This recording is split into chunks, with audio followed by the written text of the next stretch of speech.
Oi, pessoal, tudo bem com vocês? Sou a professora Daniele Ferreira, professora de Geografia no cursinho preparatório do Mérito, e esse é o nosso resumão de Geografia. Lembrando que esse resumo, ele não se propõe a colocar todos os tópicos possíveis de geografia que já caíram no vestibular da Unirv, né? No conteúdo de geografia, até porque seria impossível, né? Vamos deixar claro aqui que a gente tem uma lista de materiais muito detalhados e extensos disso na nossa plataforma. Então, aqui a gente vai se propor a um resumo para que você revise conteúdos que você já tem um certo conhecimento prévio. Óbvio que eu não vou deixar aqui só conceitos pairando no ar. Vou fazer uma aplicação, tem uns exercícios aqui para a gente entender mais ou menos como que isso pode cair, mas é um resumo, certo? Vamos lá.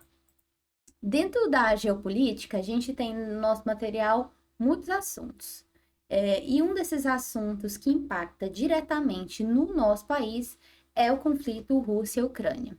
Uma coisa que a gente precisa entender é que esse conflito, ele é um conflito assim de séculos, gente, desde o desmembramento da União Soviética, né? A gente tem ali uma identidade eslava muito variada, né? Então, com o desmembramento da União Soviética, a gente tem povos que se consideram irmãos, mas ao mesmo tempo a gente tem líderes ali que não querem abrir mão do território, né?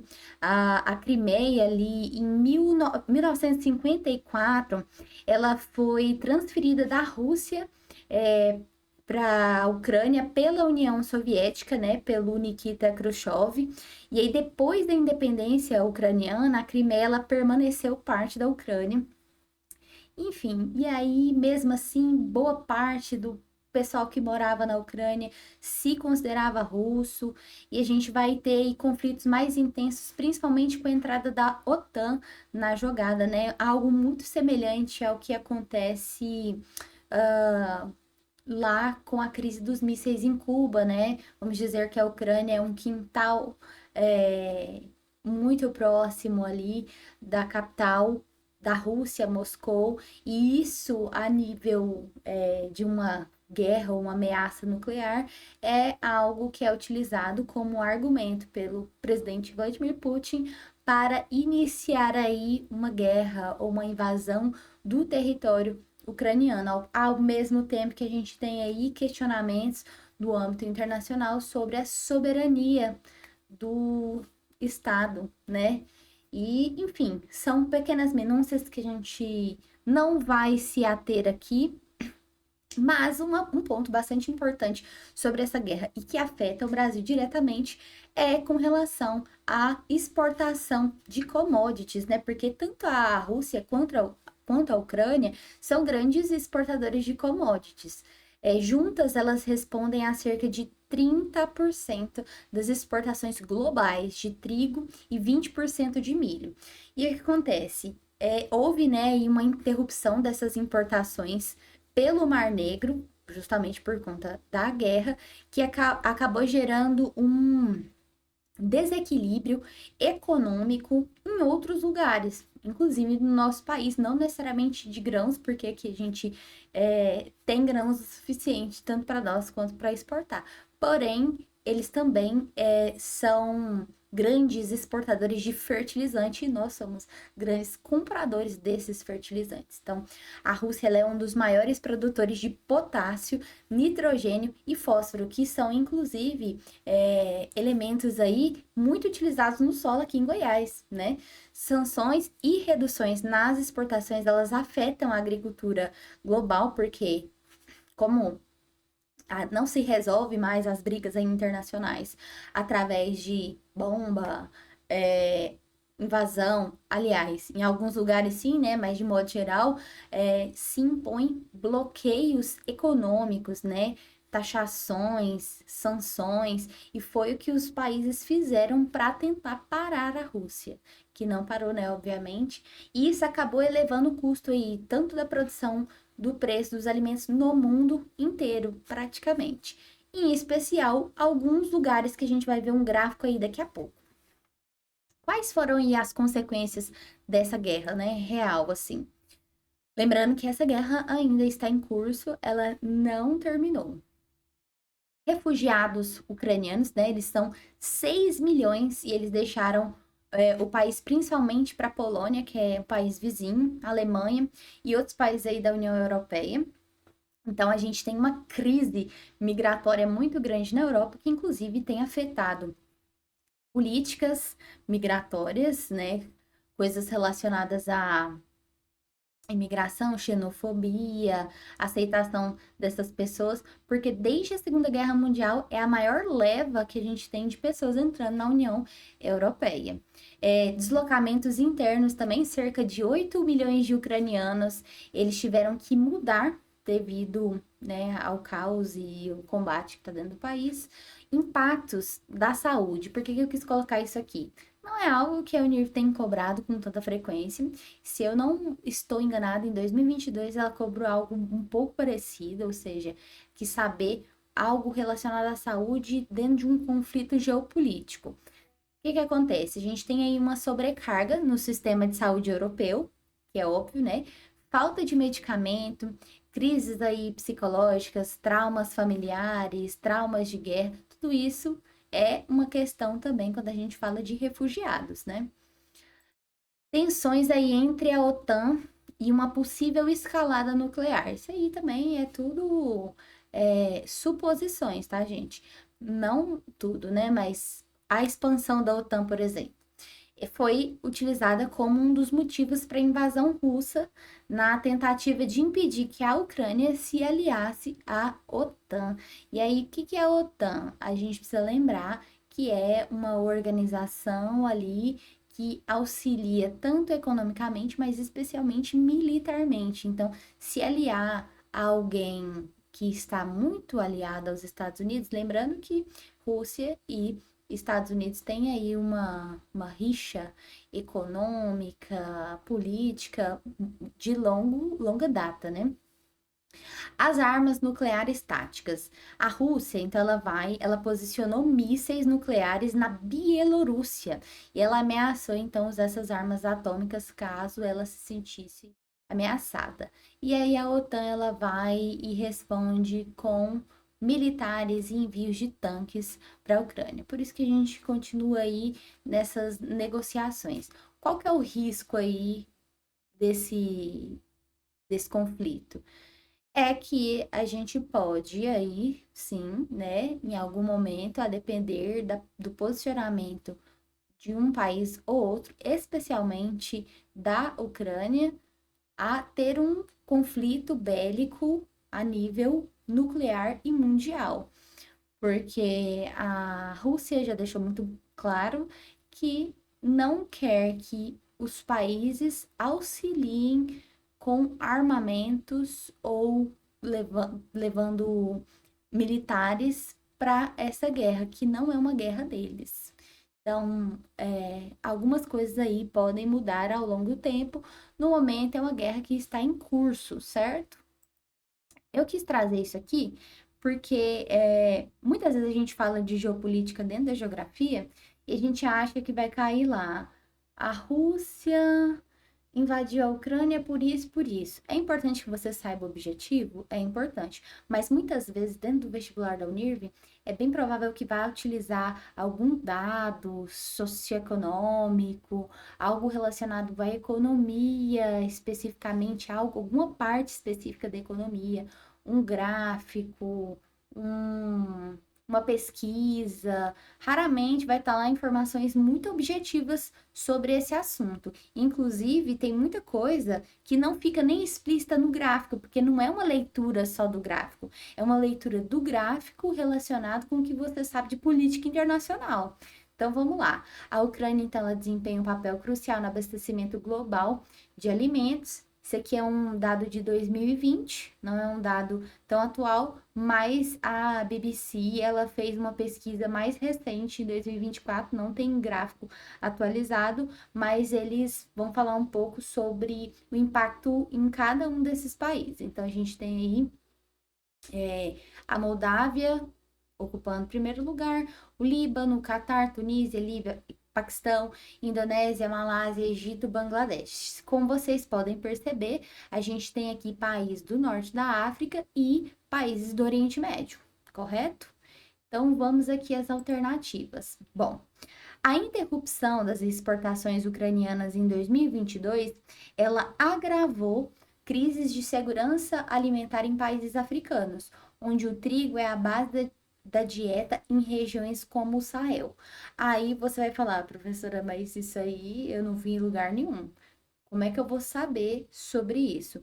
Isso é atualidade, gente, e é bem provável que caia algo que não necessariamente você vai ter lido algo sobre, por mais que você seja um leitor voraz de atualidades, economia e afins.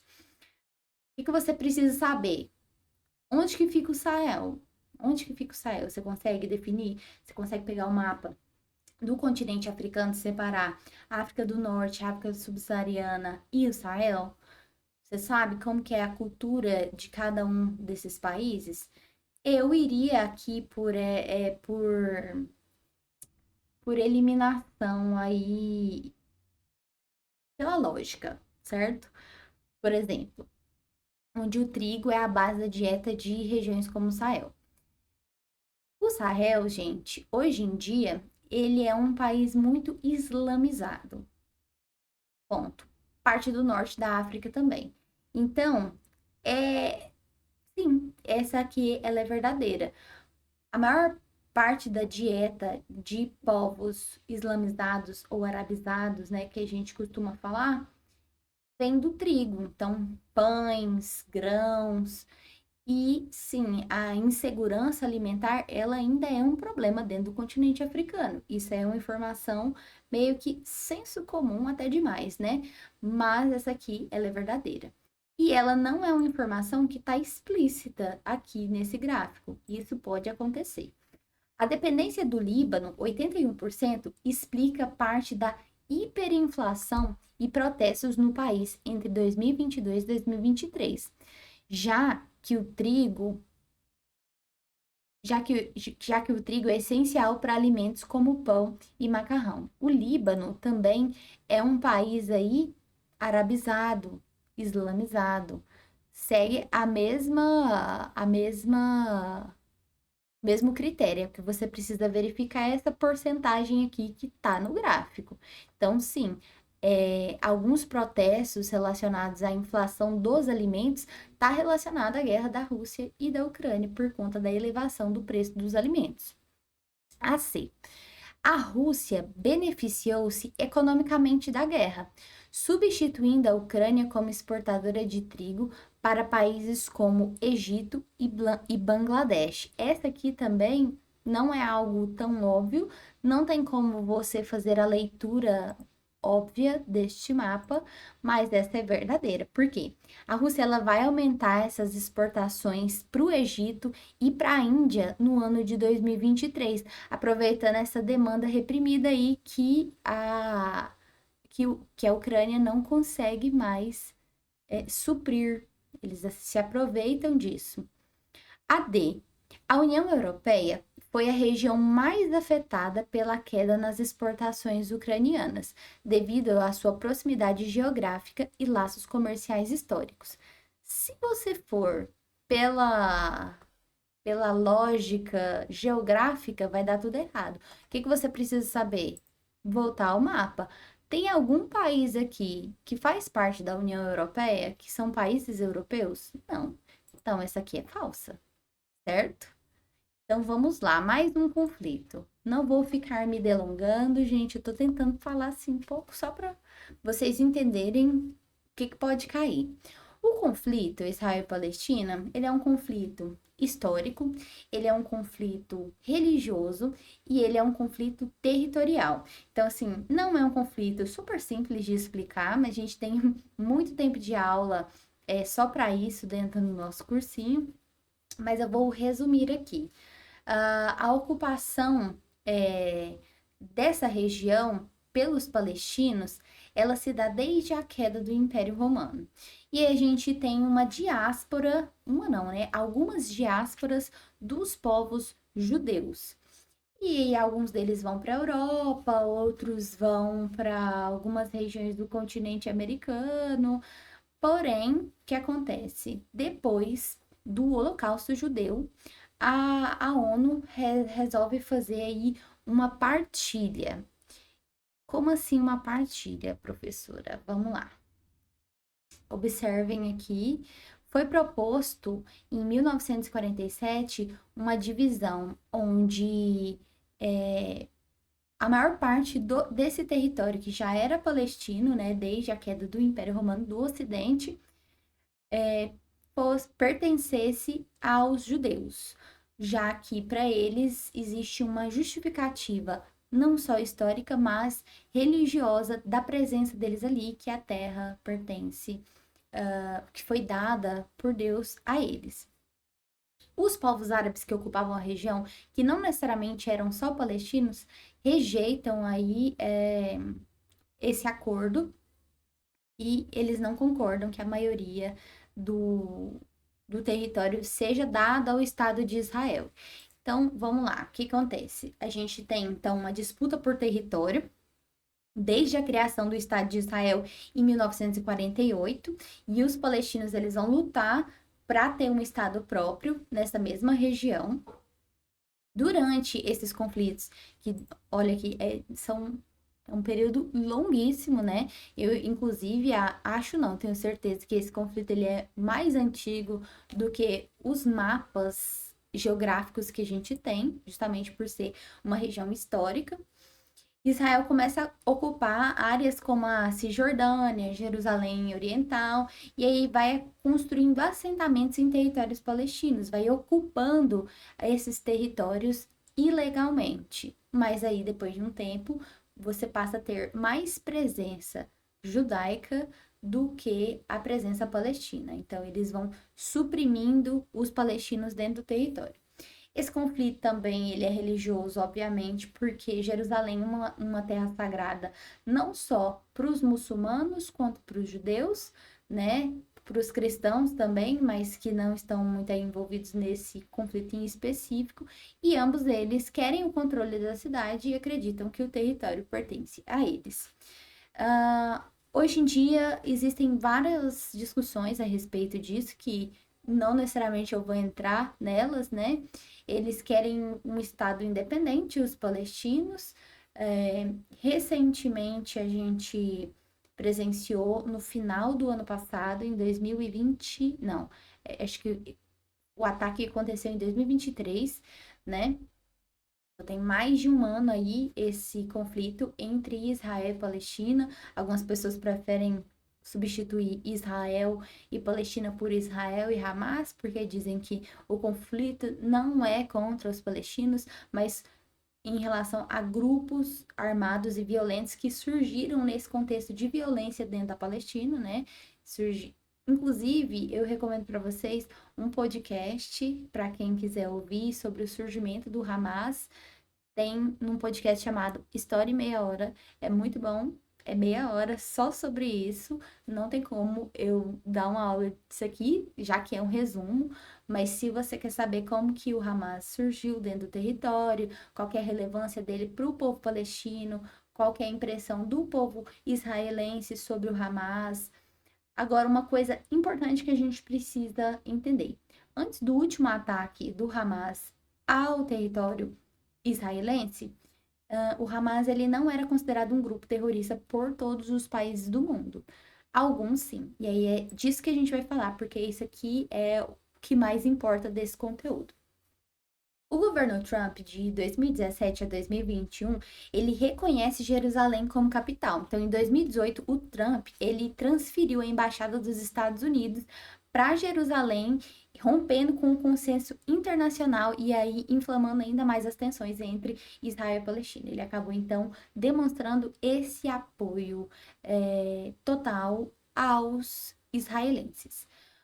Aí a gente tem os acordos de Abraham em 2020, que ele vai normalizar as relações entre Israel e alguns países árabes, como o Bahrein e o Emirados Árabes, e marginalizando ainda mais essa questão da Palestina.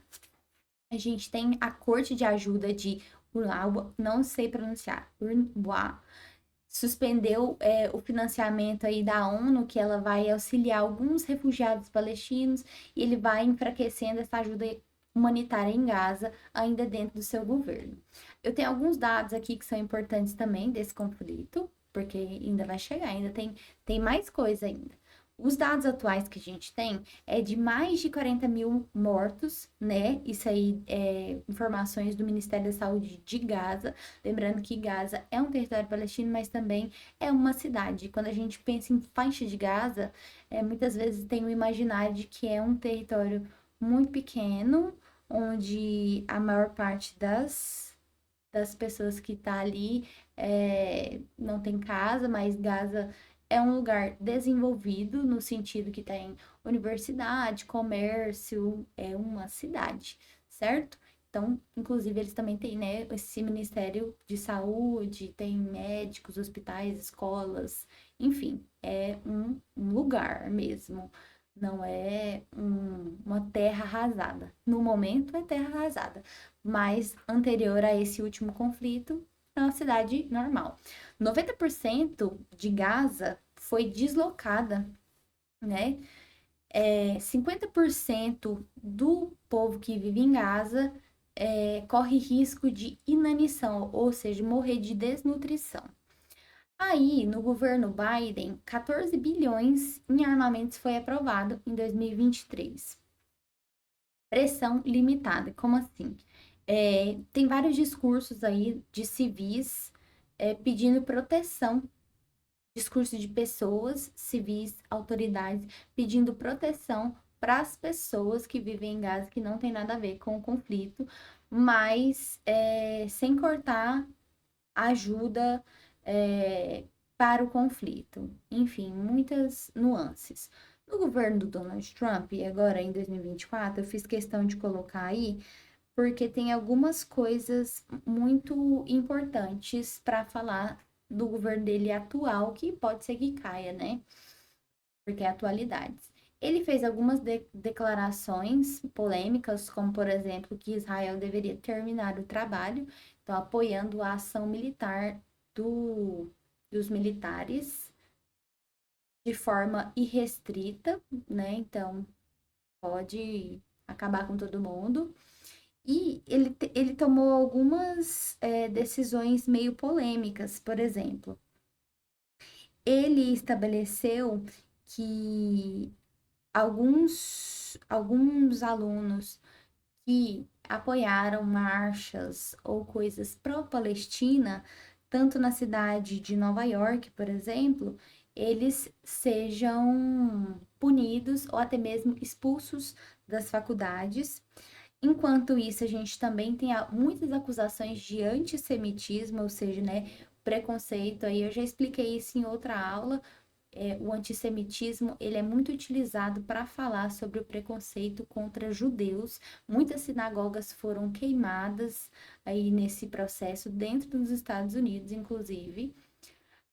Mas o antissemitismo, em sua origem, ele fala do preconceito contra pessoas árabes no geral, lembrando que os judeus, por incrível que pareça, eles são árabes também, estão em território árabe. Não são arabizados, têm cultura própria, língua própria, mas são considerados árabes. É, Outra coisa, a ONU também, ela vetou o cessar-fogo do Conselho de Segurança da Assembleia Geral e aprovou resoluções não vinculantes. Resumo, existe aí uma divisão dentro da ONU a respeito da solução que deve ser tomada para conter aí esse conflito. A gente tem duas medidas internacionais em andamento a respeito disso. O Tribunal Penal Internacional, que é o TPI, e ele vai investigar crimes de guerra contra ambos os lados, tanto do lado do Netanyahu quanto do lado do Hamas.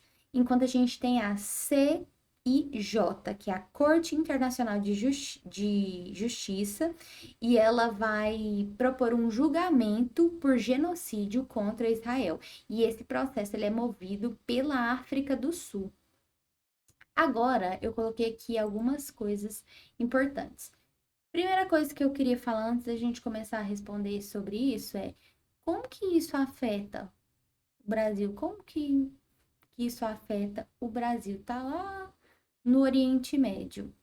Bom, atualmente, principalmente dessas últimas coisas que eu falei em relação aos Estados Unidos e as decisões internacionais e como os Estados Unidos se posiciona, em especial o presidente, o Donald Trump, ele afeta um âmbito muito mais jurídico, quando a gente fala de acordos internacionais.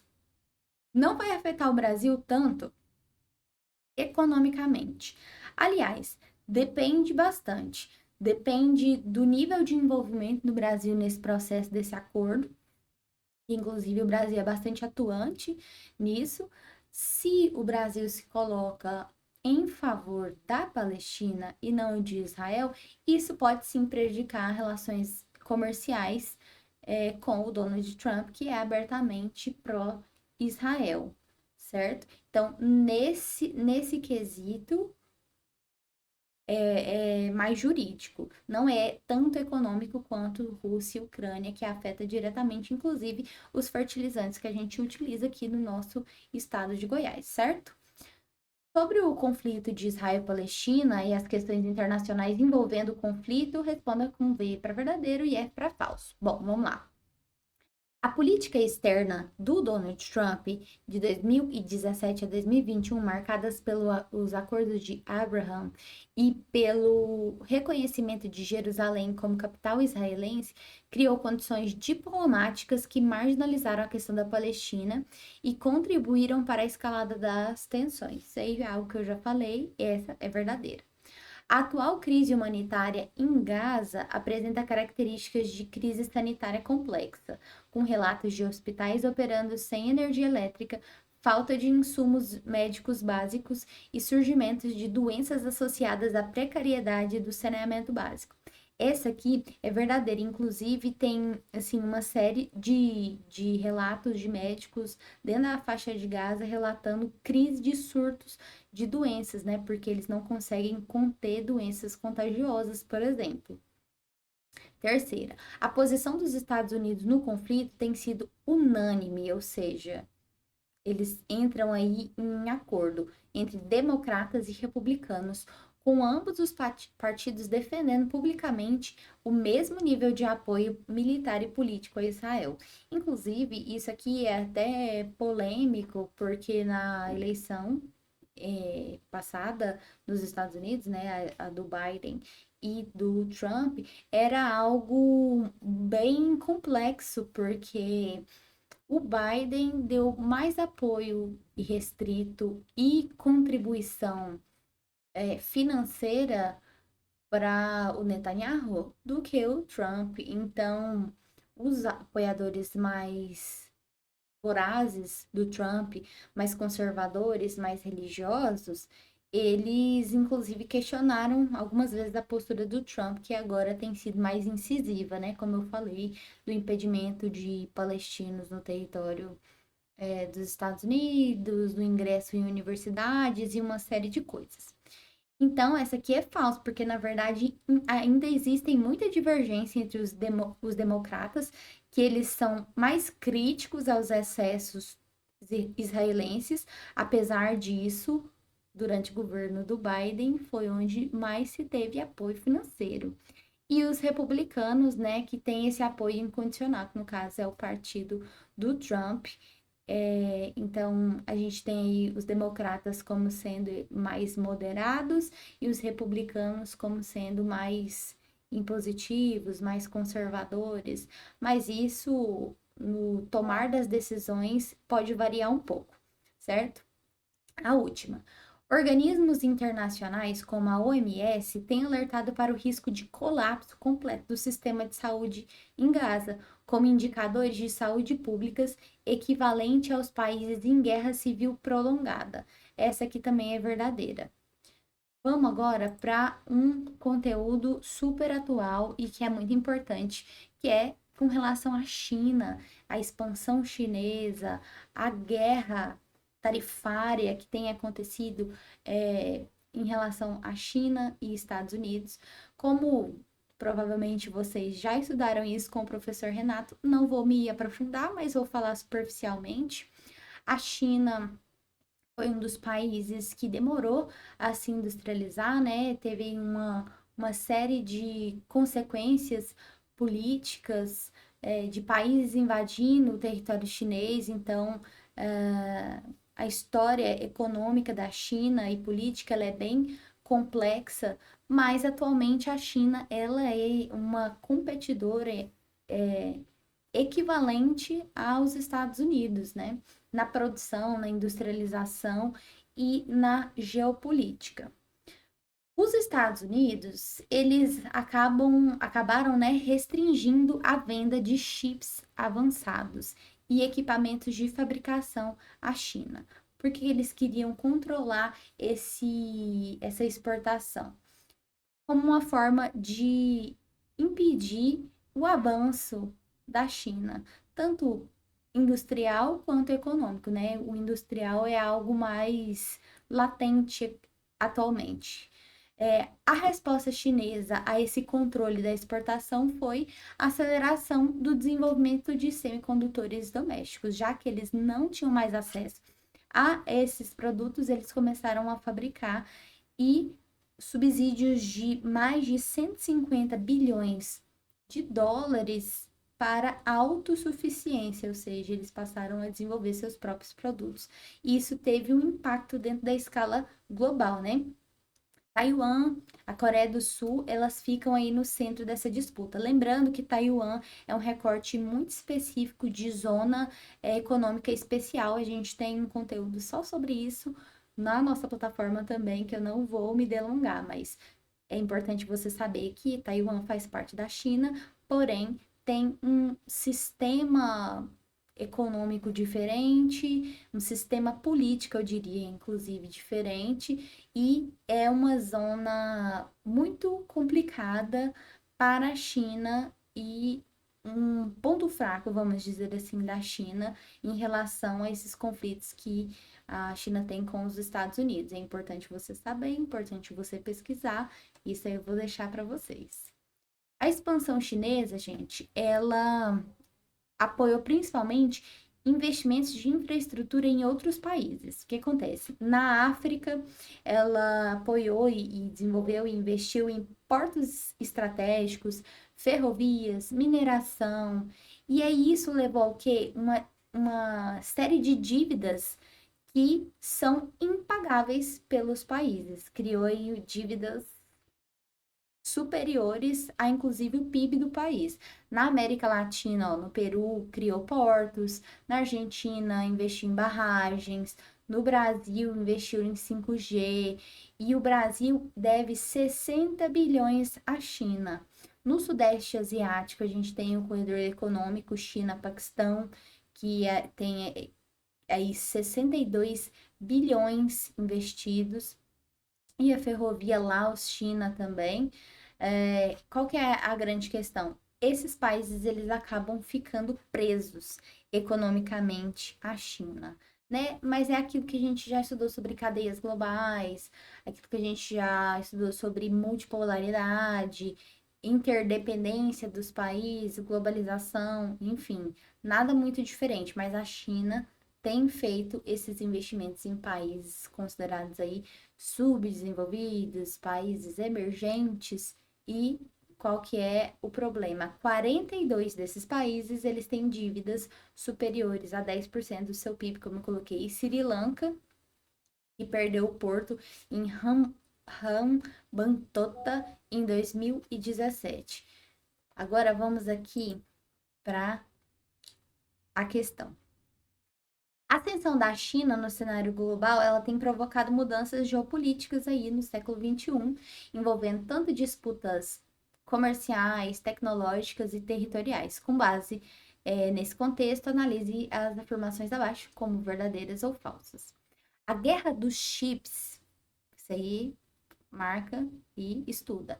A guerra dos chips envolve restrições dos Estados Unidos ao fornecimento de tecnologia de semicondutores à China, com impacto direto na corrida pela inteligência artificial. Essa aí é verdadeira, gente.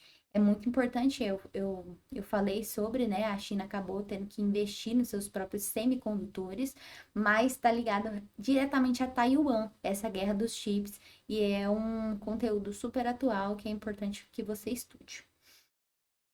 A iniciativa do Cinturão e Rota, o BRI, é um plano chinês de integração econômica global que, ao criar dívidas impagáveis, permite à China assumir controle de ativos estratégicos em outros países. Isso aqui é algo que eu já falei, né? Ela cria, a China cria essa dependência e, como por exemplo, eu citei, né, Sri Lanka, para que o país ele não consiga pagar aquela dívida. A questão de Taiwan está resolvida desde 2022, quando a China reconheceu a independência da ilha para evitar sanções ocidentais. E como eu falei, é algo que vocês precisam estudar, né? Esse conflito específico em Taiwan. Mas existe uma série de protestos violentíssimos, muitas mortes envolvidas das pessoas que moram em Taiwan, né? Que é uma ilha, querendo que Taiwan se torne um país independente. Enquanto isso, como é um lugar estratégico, tecnologicamente falando e comercialmente falando para a China, eles não abrem mão. Ela não foi reconhecida pela China e a ilha ela segue sendo um tópico de, né, tensões internacionais, certo? A Huawei, uma das líderes chinesas em tecnologia 5G, tem enfrentado sanções internacionais por suspeitas de espionagem e laços com o governo chinês. Isso aqui é muito importante, porque não é algo que eu falei, mas também faz parte das atualidades. Sim, essa empresa ela tem sofrido desconfiança por parte de contratantes de outros países, porque existe a suspeita de que tem sido utilizado para espionagem chinesa. Professora, nossa, você está falando teoria da conspiração? Não, não traria teoria da conspiração aqui para vocês.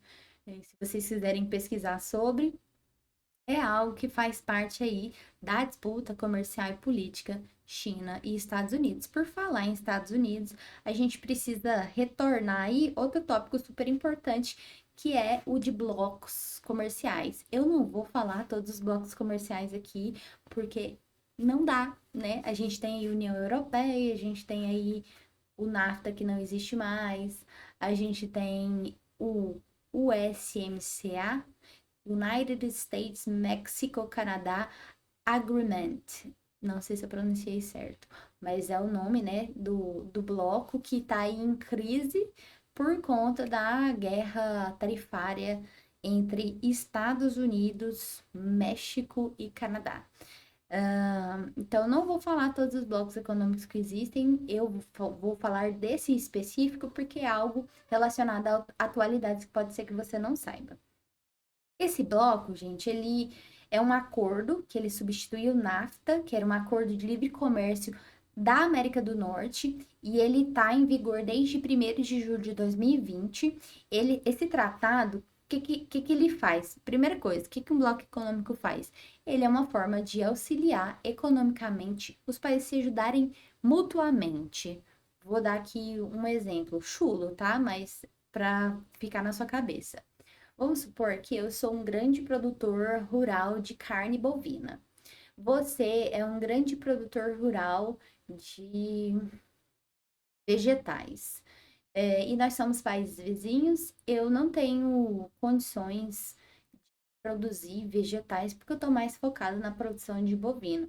Eu preciso importar. Preciso comprar do seu país. Porque a gente é vizinho, você também precisa de carne bovina, então eu não vou taxar o seu produto ou vou taxar menos do que taxo outros produtos de outros lugares do mundo, para que a gente aqui, que é vizinha, brother, a gente consiga se beneficiar economicamente com esse acordo.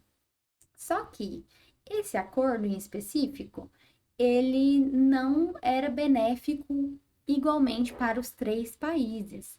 A gente estudou sobre as maquilarias no México, que eu também não vou retomar o que é maquilaria, mas enfim, se aproveitou aí de mão de obra barata, de matéria-prima dos outros países, enquanto que, na verdade, esse bloco econômico ele acaba beneficiando muito mais os interesses estratégicos dos Estados Unidos. E o que que acontece? Tem aí um aumento, né, dessa tensão global econômica, com foco na reindustrialização, a competição entre Estados Unidos e China. E aí, sob o governo do Biden ainda, tá? Eles adotaram tarifas e barreiras contra produtos estrangeiros. Então, os Estados Unidos, que era, em tese, um governo liberal, adotou uma postura protecionista. Olha que curioso, né? E principalmente a China, barraram produtos chineses. E essas importações que afetam as indústrias estratégicas americanas. Então, tarifaram vários produtos que vinham do Canadá, por exemplo, que antes não tarifavam.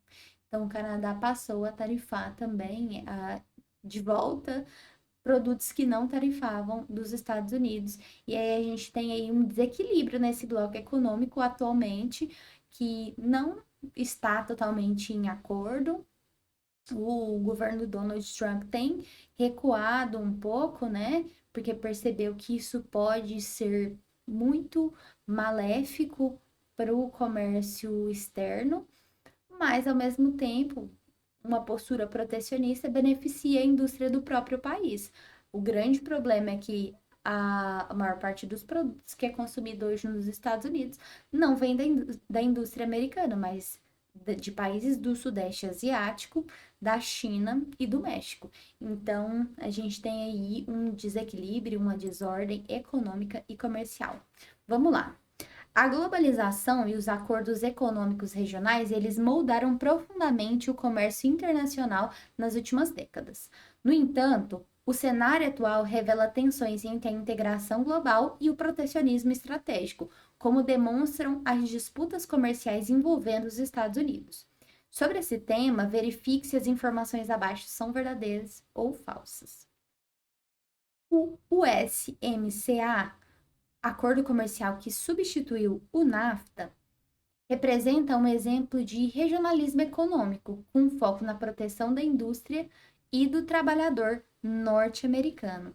Essa aqui, gente, ela é verdadeira. Como eu disse, esse acordo ele acaba beneficiando muito mais os interesses e priorizando os interesses dos Estados Unidos, como a produção local, salários mínimos da cadeia automotiva, enquanto que explora a mão de obra barata de países como o México. A recente guerra tarifária dos Estados Unidos com a China busca restringir a entrada de produtos chineses estratégicos, como carros elétricos, painéis solares, por motivos exclusivamente ambientais. Vamos lá, né? Quando foi que isso aconteceu? É falso. Os Estados Unidos, preocupação ambiental deles nunca existiu, né? Na verdade.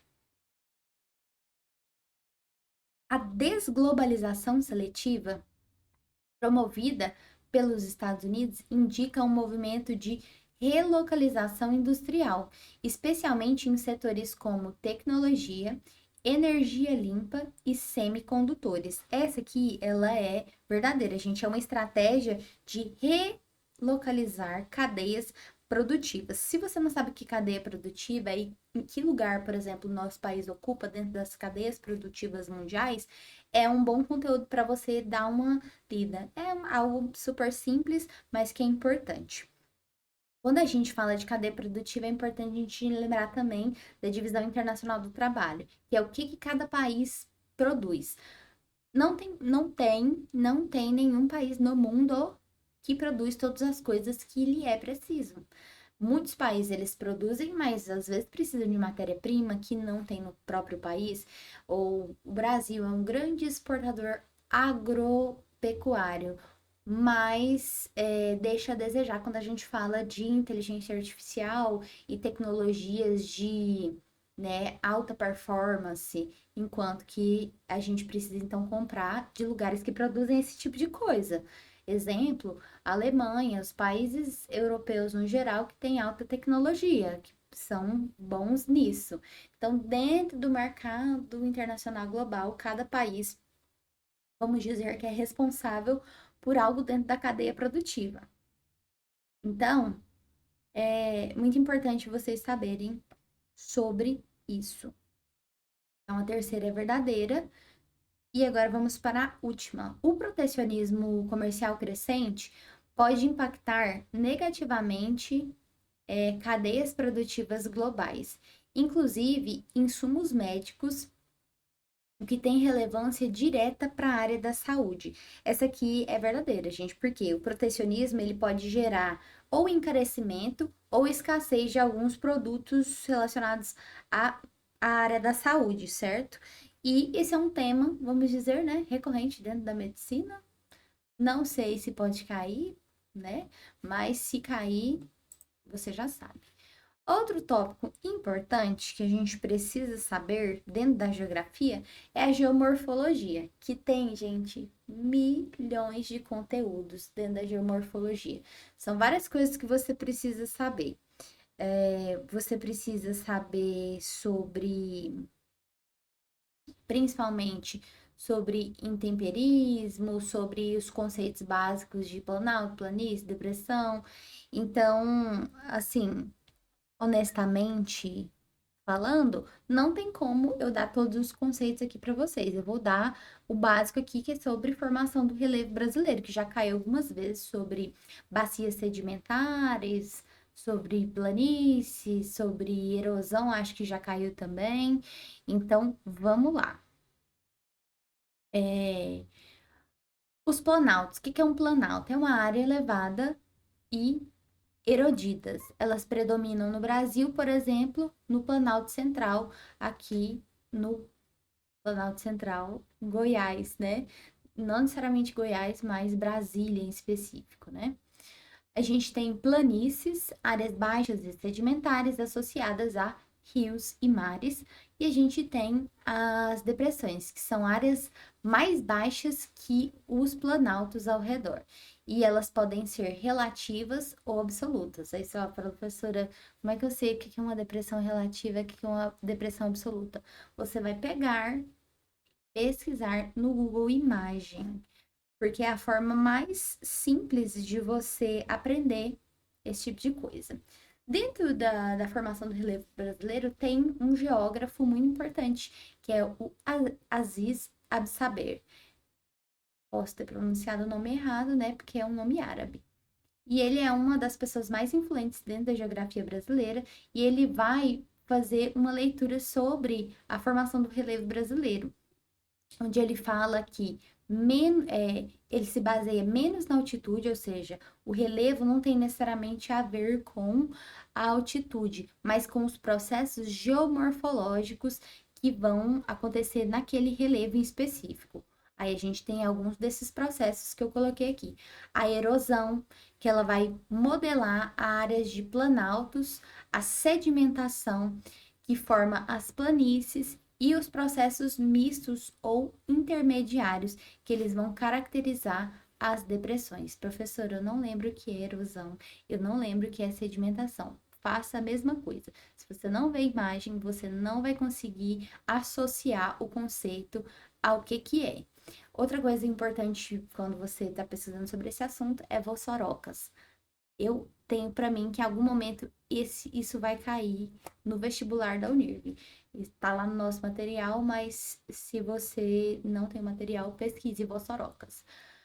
Mais tarde, essa teoria do Aziz, ela foi complementada pelo Jurandir Ross, que ele vai utilizar dados de satélite e modelos digitais do relevo brasileiro.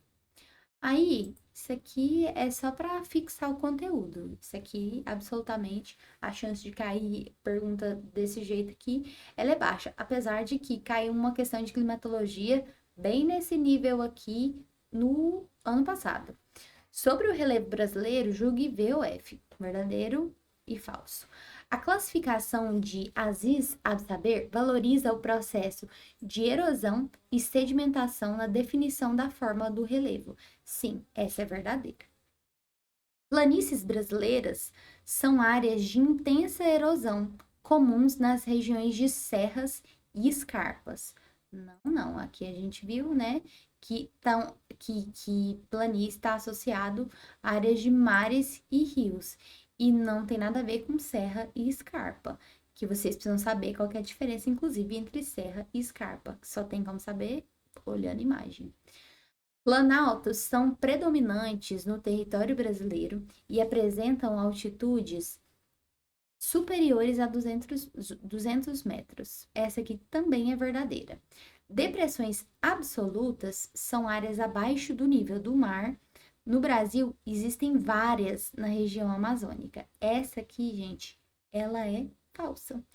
E aí, agora a gente vai continuando falando sobre esse assunto, mas agora falando sobre agentes endógenos e exógenos, que também atuam sobre o relevo do Brasil e qualquer lugar do mundo. O que são agentes endógenos? São agentes internos. Aí a gente tem uma série de agentes que acontecem dentro da camada da estrutura da Terra.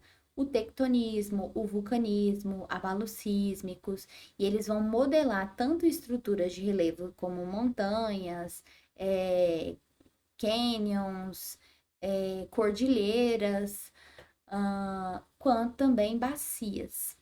Agentes externos, né, que são os agentes exógenos ou coisas que acontecem fora da estrutura de dentro da Terra, né? Lembra lá?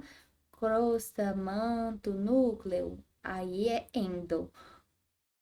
Agora, o que a gente estuda de mesosfera, exosfera, estratosfera, troposfera, tudo isso é agente, pode ser agente exógeno.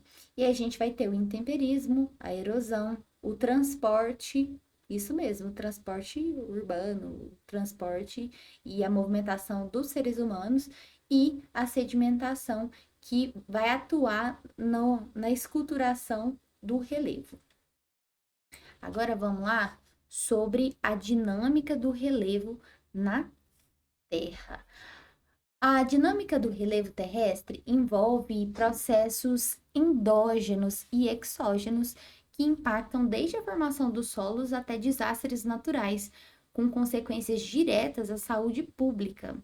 Considerando os mecanismos geológicos e suas implicações, julgue as alternativas.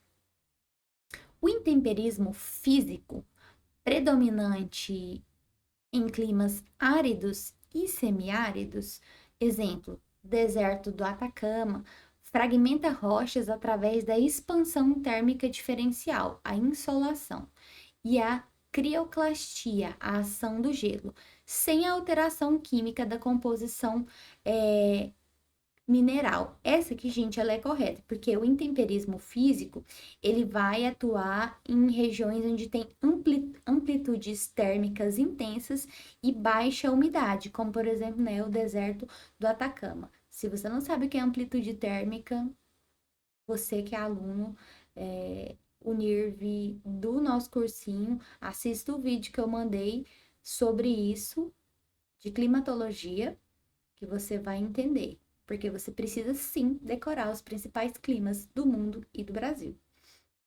Por exemplo, insolação, gente, que cita aqui, é a dilatação e a contração das rochas pelo calor, enquanto que a crioclastia, ela é o congelamento da água e os poros e as fendas quebrando essa rocha. Então, não vai alterar a estrutura, a composição química, só a estrutura física da rocha. Por isso que é verdadeira. O vulcanismo, classificado como agente endógeno, origina-se do magma interno da Terra, do magma interno terrestre e pode criar novas formas de relevo, como por exemplo, os Andes, sendo erroneamente associada à erosão, que é um processo exógeno. Essa aqui também, ela é verdadeira, gente, porque o vulcanismo, ele não é erosivo, ele é uma forma de relevo por meio da liberação do magma, como tá aqui falado, né? O magma interno. Um exemplo que ele deu aqui também é os Andes, que ele tem origem aí no encontro das placas tectônicas. Quando a gente confunde a forma cônica dos vulcões e a erosão, na verdade a gente é uma acumulação do material magmático e não necessariamente erosão, certo? A C, deslizamentos de encostas em áreas urbanas, como Serra do Mar em São Paulo, resultam na combinação de processos erosivos. Por exemplo, né, a remoção da vegetação, a alta pluviosidade e a ocupação irregular, gerando emergências de saúde pública por desabrigados e contaminação de recursos hídricos. Essa aqui também é verdadeira. Serra do Mar já caiu algo relacionado a isso em um dos vestibulares, que eu não vou lembrar qual ano, mas não tem tanto tempo. É muito importante quando a gente está falando de relevo do Brasil, vocês saberem onde que fica a localização e qual que é a diferença geomorfológica da composição na Serra do Mar, né? Então, essa aqui ela é correta. Eles são frequentes os deslizamentos na Serra do Mar, onde a urbanização ela é desordenada. A erosão ela acontece de forma acelerada, né, retirando aí a composição da vegetação. As chuvas nesse local em específico, elas são muito intensas no verão, e aí a gente tem as consequências à saúde pública, né, que é essa contaminação hídrica, a interdição de unidades de saúde. Então, essa é verdadeira. Agora, a última alternativa. O tectonismo, mesmo em áreas de baixa magnitude sísmica, como no Brasil Central, porque a gente está em cima de uma placa tectônica que, né,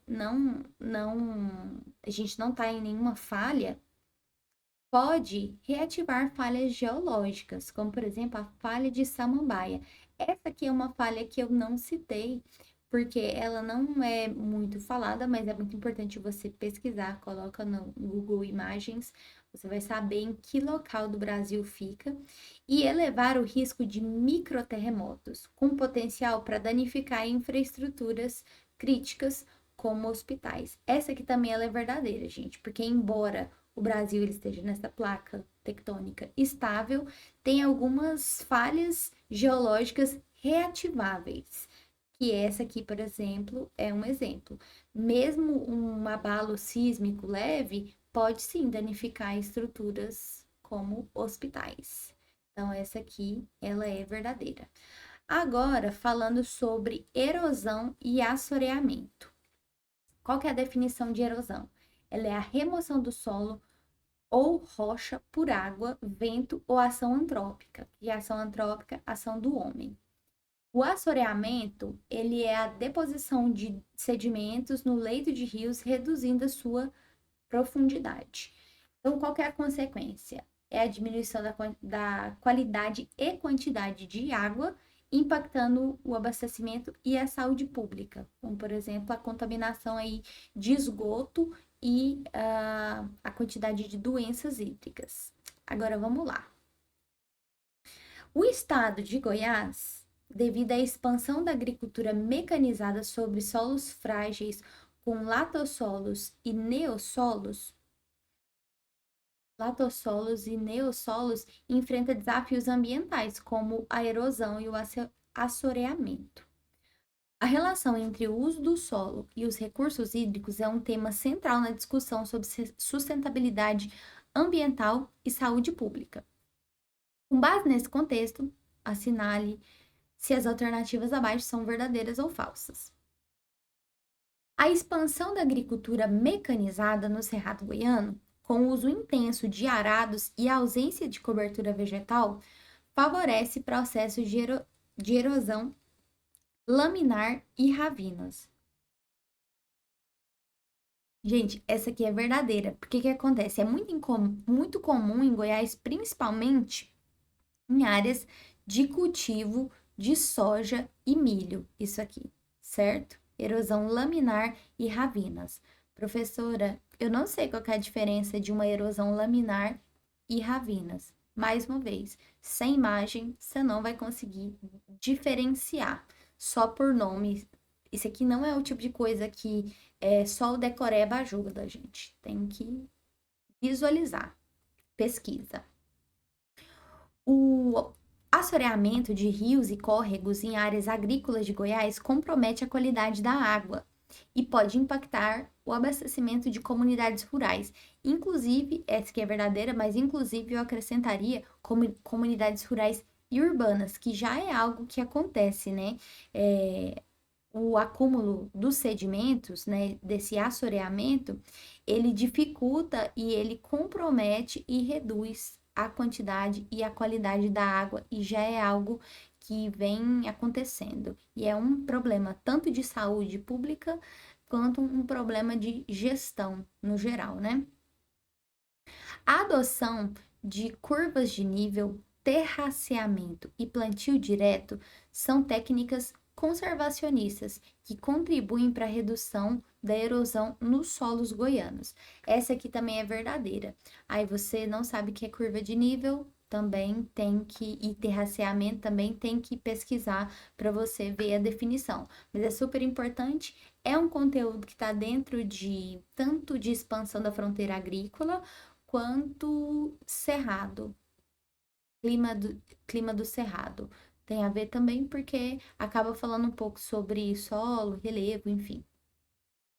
A erosão e o assoreamento são processos naturais que ocorrem apenas em regiões montanhosas, não afetando áreas de planalto como o centro-oeste brasileiro. Para essa que tá certa, todas as outras tinham que estar erradas, né? E não, a erosão e o assoreamento é algo sim que afeta o Cerrado, o Centro-Oeste, enfim, não é restrito a apenas regiões montanhosas. Espero que vocês tenham gostado do conteúdo, tirado proveito de alguma das informações.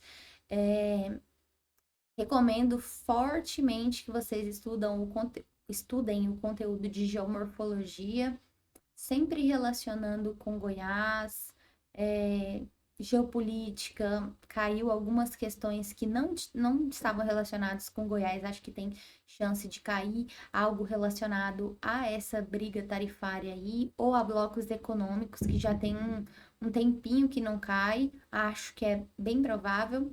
Espero que vocês tenham gostado e até a próxima.